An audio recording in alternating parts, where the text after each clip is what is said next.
Hey folks, it's Cement once again. Welcome back to another review, and I don't think this video will take too long because it's pretty straightforward flick. Without the end credits, it's about 90 minutes long.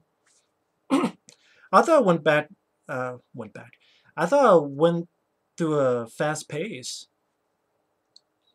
and I didn't get bored at all. It was a movie where George Clooney and Julia Roberts, they're working on this TV show called Money Monster. It's pretty much a show dealing with stocks, but they do it in an entertaining way. There's one show that reminds me of that in real life. I forget what the hell the show is called.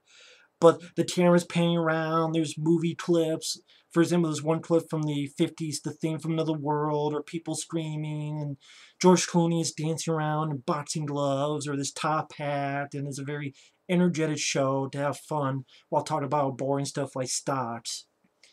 And he's the host. Julia Roberts is the director behind the scenes. And this takes place pretty much in real time. So it takes place in one day, just the time frame it's at. And as they're doing this, this guy comes in, pretending to be a delivery man, and he pulls out a gun. And he takes George Clooney hostage. And he's talking about how he invested his life savings into the stock. IBIS is what it's called. But then this glitch cost investors $800 million, and he wants answers. And that's the setup of the film. George Clooney trying to deal with the gunman, as well as him and Julia Roberts and people behind the scenes dealing with, was this a glitch, or was it this asshole? I think it's played by Dominic West. Yeah, it's Walt Canby, sort of the CEO guy, the head boss guy of that IBIS. And maybe there was some shady things going on. I mean, even the tagline says, not every conspiracy is a theory. I liked it. I thought it was a good story. It was a good cast. Good movie. Jodie Foster directed it. I liked the behind the scenes of the TV show and sort of the fun dialogue. I thought George Clooney did an excellent job, as did Julia Roberts. I liked both of them as an actor and actress. Thought they were very capable. I thought they were very strong. George Clooney's character is not a perfect guy. He's a little bit of a smarmy guy, but he's not a complete and utter douchebag asshole either. He's just a guy sort of doing his job, and for the most part, pretty much doing what he's told. I mean, he's a financial expert, but he's pretty much on TV reading what's being piped in or what's on the script or such, and sometimes he goes off script. But it's not really his fault, but he's just he's the messenger. And Julia Roberts is trying to do her best to calm him down, and it cuts to the cops who want to come in, talks to people out in the media. And I thought the guy who played the gunman did a good job too. It's Jack O'Connell. I thought he did a really good job. Because, yeah, he's a gunman, but by the end of the film, I felt a bit sorry for him. And because, yeah, the stock market, it's always a risk, no matter what. But it's not really about, yeah, you say Jodie Foster is being heavy-handed with the stock market and, you know, the evil corporations. And, hey, if you want to invest, that's your choice. That's your risk. That's your chance. Because it goes up and down like this. But to me, it wasn't, I didn't really look at it as that way. I looked at it as just a story about, here's one instance where these higher rich guys fucked over people. This government wanted to set things right. And George Clooney and Julia Roberts are caught in the middle trying to figure this out. And so I would just got more into the story itself than whether it said any messages or anything. I don't give a shit about the messages. I just liked the story I was being told right here. And, I mean, usually movies about stock markets are not much for me. I like Trading Places, but it's not one of my favorite Eddie Murphy films. But I liked the film. Wall Street, I was never big on. But this I liked, because it went at a fast pace. It was very, I don't know if I want to say flashy, but it was showing a lot of things, and it made it understandable. Some would say it dumbed it down, but it made it. I was not confused as to what was going on. I was not confused as to what was happening throughout the flick. And, throughout the film, you have George Clooney feeling more sorry for the gunman. You have Julia Roberts. You can tell that after this, George Clooney and Julia Roberts, they've changed after this. So, they're not the same person they were at the beginning as they are by the end of the film. And those two actors really carried the flick. But I thought it kept going at a good pace. I thought that it did some little twists that I enjoyed. I guess this whole review is spoilers, so let me beware of spoilers starting right now. Okay. Just, again, I've said this a few other times, but I'm trying to do better with that. So, if you don't want to be spoiled, here you go, starting right now. But overall, I liked it because those two stars carry the film. I like that it was filmed in this real time. Not to the extent of 24, the TV show, but it's pretty much supposed to be in the span of this 90-minute thing. I like movies like that. I like that kind of device, plot device, however you want to call it. So starting with spoilers. Some little twists that I liked that they did because it felt more real to me.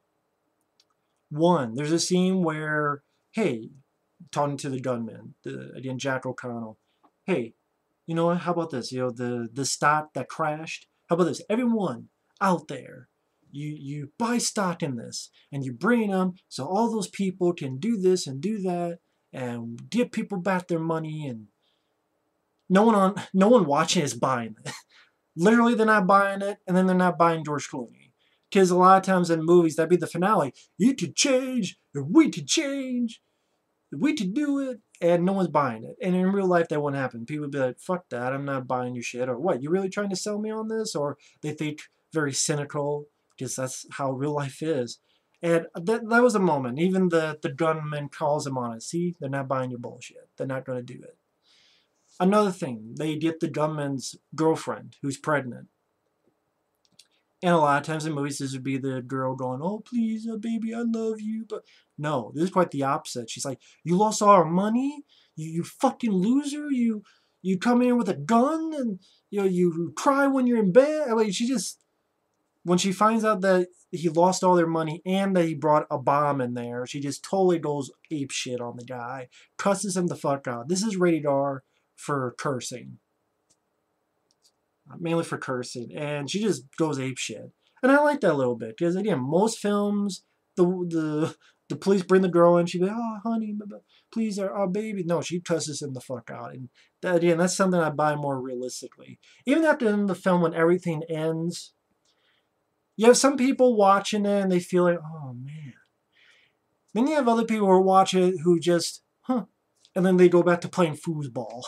And again, that would happen in real life. You would have some people, sort of, oh man, like, there's, I forget what the location, like one person leaves and one guy sort of does this. And then you cut to another scene and the guy sort of looks and then goes back to playing foosball. Again, that would happen in real life.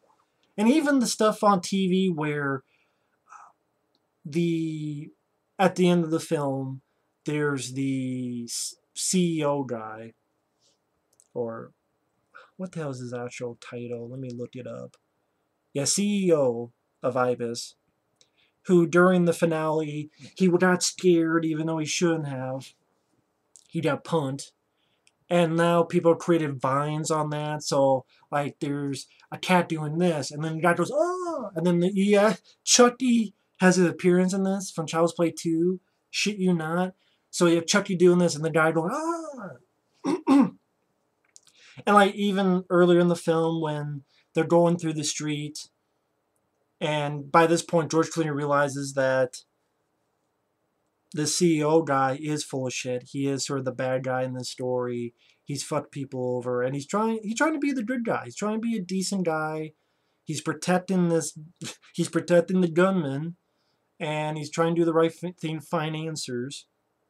And you hear news reports, and one guy's like, why are these other people around? This guy has a bomb.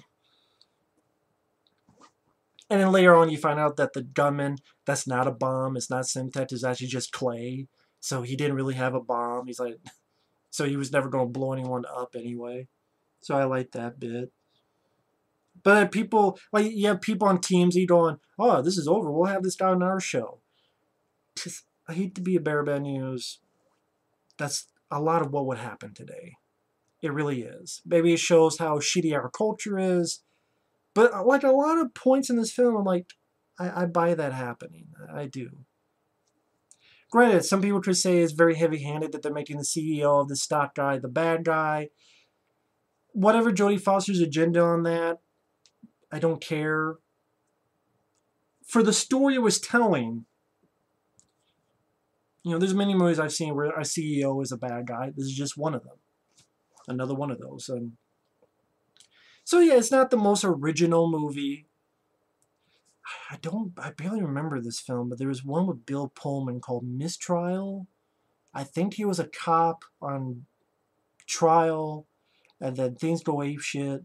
Like he just found guilty even though he's innocent, and he takes the jury hostage. I vaguely remember that film. So I mean, there have been other films as well that have done this sort of thing, but I thought it had some good bits of humor. Some of the dialogue exchanges, some of the back and forth of dialogue, I thought it would have a good enough pace. It was kept in the moment. Again, because it's sort of filmed kind of in real time. It was flashy enough that it kept me engaged. And again, the main reason I enjoyed this film were the two actors. I really enjoyed George Clooney. Really enjoyed Julia Roberts. I thought they did a really good job with their roles. I really did. So, at the end of the day, I liked the film. And it's weird. This is probably one of the shortest reviews I've ever done. But on one hand, if you saw the trailer, you saw most of the movie. But if you've never seen the trailer, and if you stopped 3 minutes, 5 minutes in, maybe you did more twists than. And maybe not. Maybe you won't get any twists. But I thought it was just a good, simple. People are like, really? Yeah, I mean, it's a story you've seen many other times. But I enjoyed it. It was also nice to see some other appearances. For example, there's this guy who came up with the algorithm. And even he says there's no way that an algorithm could just have a glitch and lose $800 million. It has to be a person involved with it.